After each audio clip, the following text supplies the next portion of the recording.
OFW sa Israel patuloy na nagtitiis para sa pamilya sa gitna ng nangyayaring tensyon. Brigada Bien Manalo, ibrigada mo! Brigada Live Report. Sa gitna ng tumitinding tensyon sa pagitan ng bansang Israel at Iran, mas pinili pa rin na manatili at magtrabaho ng ilang mga Pilipino. Hindi alintana ang mga nakaambang panganib sa bawat segundong lumilipas sa kanilang pang-araw-araw na buhay.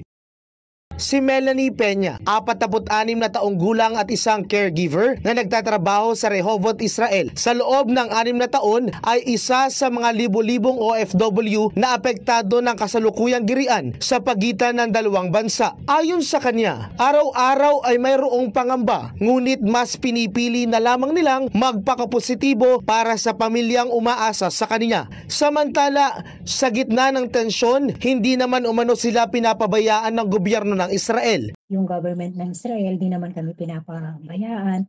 Tapos wala namang shortage sa pagkain, walang shortage sa mga gamot. Okay pa naman lahat. Okay naman lahat. Maliban lang siya, siyempre normal lang yung kinakabahan ka, di ba?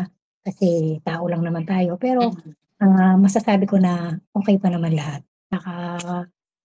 Anytime, alam mo, anytime talaga, nandyan sila. Pwedeng tawagan, mga ambulansya nila, naka-ready, mga firefighter nila, mga doktor nila, mga lines nila, pwede kang tumawag. Masasabi ko din naman yung sa gobyerno natin dito, yung embassy natin dito, may agad-agad naman nagbigay sila ng mga hotline na pwede naman namin tawagan o kung kailangan talaga namin ng tulong. Sa huli, nananawagan si Melanie sa mga otoridad sa Pilipinas na sana ay tumugon ng mga ito sa mga hinaing at pangangailangan ng bawat OFW na apektado ng kaguluhan.